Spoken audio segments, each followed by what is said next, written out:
What's up, guys? I'm here at the computer for the second video in a row doing a little research and study of historical penmanship. And for today's video, I want to take a look at the digital archives, or at the archives in general at University of Scranton in Pennsylvania. And right now you're looking at the home page of their digital services. So it's digitalservices.scranton.edu. That's how you get to this page. And this is basically the home of all their digital collections that they've digitized at the library. And if you remember, back in October, I actually visited this library. I mostly looked at the Fearon collection, which we'll get into in a second, while I was there. But I really wish I had spent more time looking at the online collection and collection guide before I went there. I would have had a much better idea of what's in the collection and the things that I would like to see in person. But here we are now, and you can follow along with me here today to really learn how to use this digital archive and find some really cool stuff. So when you're on this home page, I'm just going to scroll down, and down here they have collections by category. Go ahead and click on that, and then I'll just tab down. Just tab down to the penmanship collection, and you can see here that there are 6 different penmanship collections. Now, real quickly, the Brewster collection is automatic shading pen collection. There's no ornamental or business penmanship in that collection. It's fairly small too. P.W. Costello collection, it's an amazing collection. It is mostly illustration, design, a little bit of engrossing as well. It's a big collection though. It's a lot of beautiful artwork in there, but there's no ornamental or business penmanship stuff. Which is kind of what I'm focusing on lately. The George F. Davis collection. So now we can, obviously, I'm not going to click on the first two because, like I said, they're not really what I'm looking for, what you might be looking for. But I'll go ahead and click on the George F. Davis collection, penmanship collection. And when you click on one of these collections, you basically start getting some information about the collection. So right here, you get a little teaser of what's in the collection. You know, correspondence, flourishing, notebooks, penmanship examples from the papers of George F. Davis. You get like some dates, and really the main thing here is you can click on this browse all digital items. So this is going to show you, oh, and there's also the collection guide here, which can be very useful too, especially if you want to go in person. Kind of tells you like, all right, there's 1 box and 3 oversized items included. So it gives you kind of an extent of physically how much is in this collection and how much maybe you could go through in a day or a few hours. But it also has kind of information about, you know, let's say you wanted to go physically. This collection is open for research. Materials may be browsed by appointment in the reading room. So it gives you an idea of how you can go about planning your visit. But I'm going to go back to the collection overview page here, and for digital purposes, you want to click on browse all digital items, and we can start looking at stuff right now. And when you do that, that kind of takes you to what I would call the database of specimens that they've created for this collection. Now, if I scroll over just a little bit, in this right corner, you'll see how many results are in this collection. So you can see there's 36 results. So this is by far the smallest penmanship collection they have. And you could easily look at everything they've digitized, at least in terms of digitization. You could easily look at all the digital items they have here, you know, in a few minutes. But if you just scroll down, you can see there's a little thumbnail, a title for the piece, a little description, the date, and then the collection as well. So this is a great way just to scroll through and see things that you might want to look at. Let me go back. We can get more into kind of filtering this stuff and looking at it in some of the bigger collections. So this is not a collection I've really looked at a whole lot. So let me go back to our list of collections. Let's just click on the Fearon collection real quick, and this will kind of show you one thing that you can learn.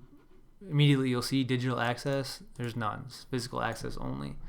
So you're not going to see anything from this collection online. So I'll just go back to our other page. Horace Healy penmanship collection. I'll open this one up. Same thing. It's going to tell you about the collection here, what's in it, where it came from. And then you also have this browse all digital items. You also notice that this collection is a subset of the Zahner Bloser Inc. Sonia Bloser Monroe Penmanship collection. So actually, because of that, they're basically saying this collection is actually a subset of a larger collection. So instead of browsing all the digital items in this collection, I'm going to go back. I'm going to click on the Zahner Bloser Inc. collection, because that's going to include everything in this collection plus the subset, the Healy collection. So, and they've done a little bit. Well, yeah, that's all. This is a bigger collection that includes those items as well. All you need to know. So, again, same stuff, has information about the collection and our browse all digital items link, which I will click on. And here you can see in the top right corner we have 2,200 plus results in this collection. So this is a big digital collection. You can spend a lot of hours looking through it. You can see that we're filtering by penmanship collections, and as far as I can tell, penmanship collections is just their word for the Zahner Bloser collection.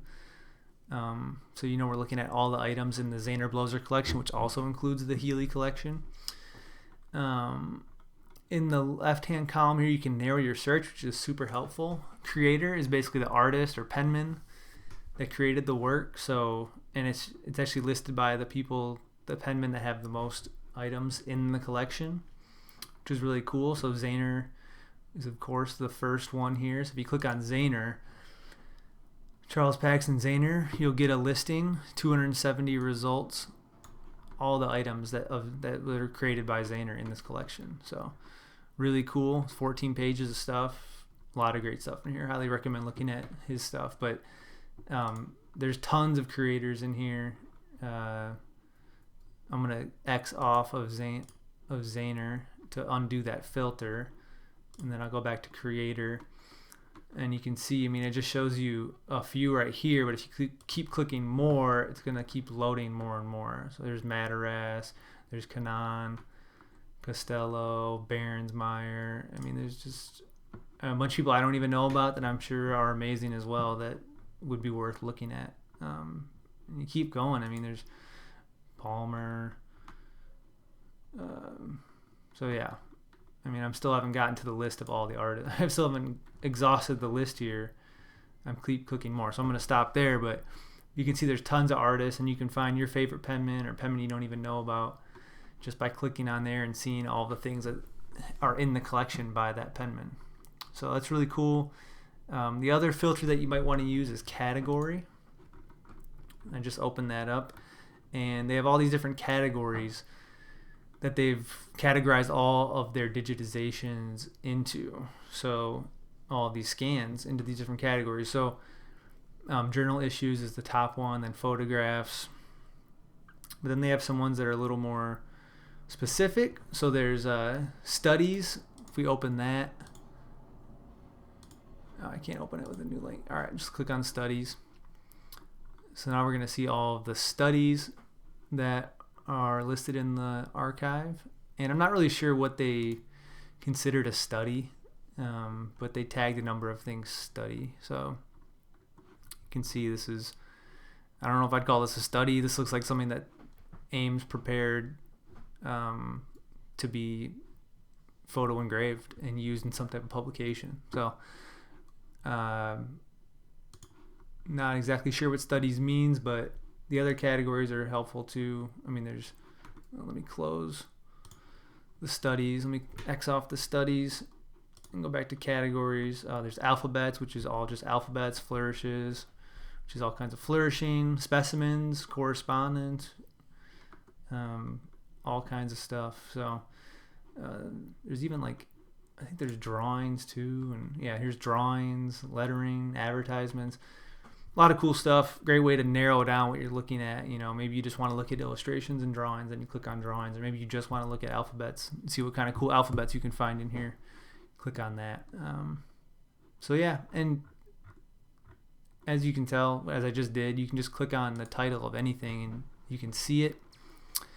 You can zoom in on it. get a better look at it. You can download it. Usually just download the full size to get the high resolution, and you can save it for further viewing whenever you want. And I actually have a few things that I've pulled out of the collection that I thought were really cool. So let's start first. This is a signature by Berensmeyer, and it's in the last video I talked about a signature by Donor that I thought was absolutely amazing, and this one definitely rivals it.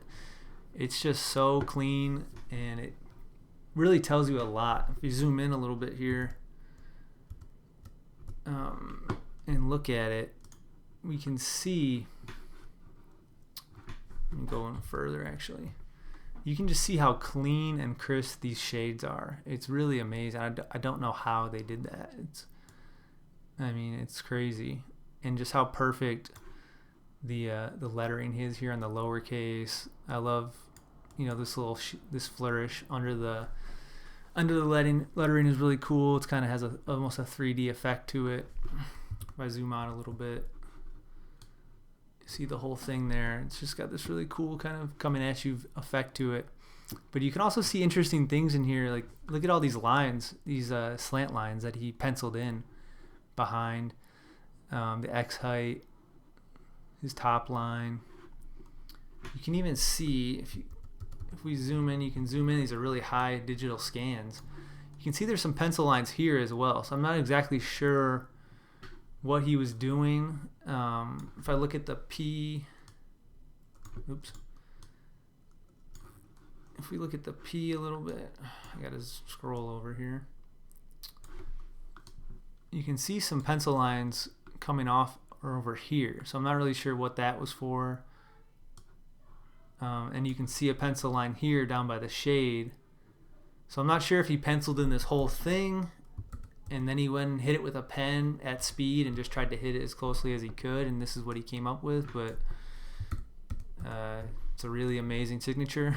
Definitely something you want to check out.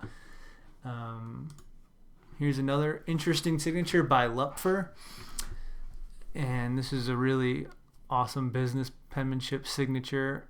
And also interesting part of it is you can see the whiteout that was applied to this. And I'm not exactly sure why, because maybe this was done for scanning, but just the position of the whiteout, it almost looks like maybe he was teaching something with this.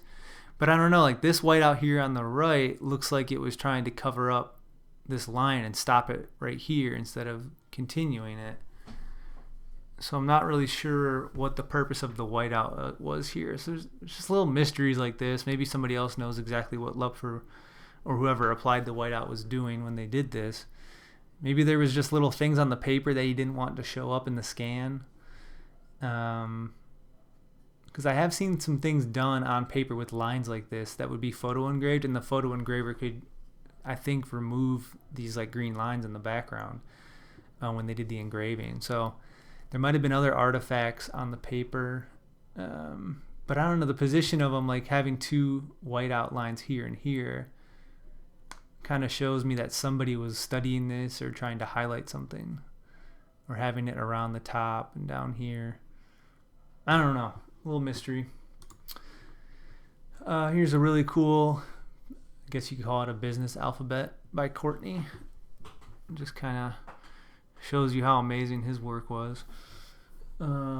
Keep going. Here is a letter by, let me zoom in a little bit.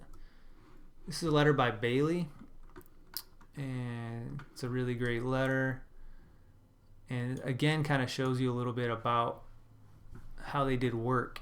This was a letter that was to be printed in some type of publication, and it tells you that in the description, I think. But you can also tell it was done for publication because he has all these little paste ups that he put into it. So you can see he did Toronto, Ontario, dear readers, the first line, all the way up into this "the" here, and he probably wrote under this too, but he didn't like the "the" that he did, and he didn't like the business that he did, so he did it again on another piece of paper and then pasted it on top. And then when they photo engrave all this, make a copy, you won't even see any of that. So kind of shows you that these guys are really good. And again, you see the whiteout on here too. So if I zoom in on the whiteout here. I mean, it looks like these were lines that he redid. I mean, it's, you know, it looks like he came in too shallow on this H, and then he said, I'm going to white that out, and I'm going to redo it with a little more roundedness, which is kind of crazy. But, yeah, really cool to look at this stuff. So, let me look at another letter here. This one is by Donor. And this is similar to the Bailey letter in that there's very few mistakes in it. And this was also something to be published. This is a letter that was written originally by Lincoln, rewritten by Donor, and for some type of publication. So you can see, if you zoom in, he did a paste up for this top line here. So I'm not sure if he did this, if he just wanted to cover up a mistake, or if he just wanted to do it again later and didn't want to even try to do it on the same piece of paper. But the penmanship is absolutely impeccable. So good. What an amazing business hand this guy had. Oh. And he did the whole thing without error, as far as I can tell. I mean, if you look through here, I don't see any paste ups. I don't see any whiteout. I mean, of course it's not perfect, but it's pretty amazing. I mean, the level of skill is really undeniable. But then he did do a paste up here at the bottom for the signature. So, who knows why. But he added that piece at the end. So, but the body of this is just unbelievable. Oh, here's one paste up that I missed here. So he did correct something here on this word solemn. He made a little mistake and decided to do it again. So, yeah. Really amazing. Now we're going to see the exact opposite of these two. Oh, did I lose it? Oh, yeah, here it is. All right, so this was done by C.C. Lister, and you can see this was all paste ups. Oops. Let me just bring it down. You can literally see almost every word in this letter has been pasted into this page. So, you know, this is Lister, who's amazing penman as well. But his ornamental penmanship, maybe something that's a little harder. I mean, I don't know. You know, there's the guys that are really amazing like Lister, and then there's the superhumans like Donor, I guess, and Taylor and Mataras that could do this stuff in one go. But you can obviously see Lister could do amazing stuff, but apparently he wanted it absolutely perfect for this publication, so he decided, all right, I'm going to get some paper out and do it a bunch of times and cut the best ones and put it all together. So who knows how long it took him to do this. But if you want it to be perfect, that's how you did it back then. And of course there's some Mataras stuff in the archive. Not a whole lot, but oops, god dang it. This is just a beautiful piece of work by Mataras. And another piece by Mataras. This is kind of his business hand, is what he would probably call it, or his quick hand. Something he did very quickly. Still looks really cool and great, but definitely not the polished ornamental style that he's known for. And then there's also like illustrations in here. So these are by Brown, Edwin Brown. If I can stop scrolling, just a cool little landscape. Really awesome portrait. This guy was really great illustrator. So, all right, that's enough. I've gone long enough here. This is just a taste of what's in the archives over at the Scranton University of Scranton Library. Encourage you to check out the digital archives at digitalservices.scranton.edu and go through the penmanship collections yourself. Let me know if you find anything that's really cool. You can share a link to it in the comment section here. And yeah, enjoy, and we'll see you next time. If you want to contact me, go to perfectbiscuits.com. You can email me, write me. Check me out on Instagram at perfectbiscuits. Subscribe to the YouTube channel, like the video, leave a comment. That all helps and is all appreciated. I'd love to hear from you, and we'll see you next time.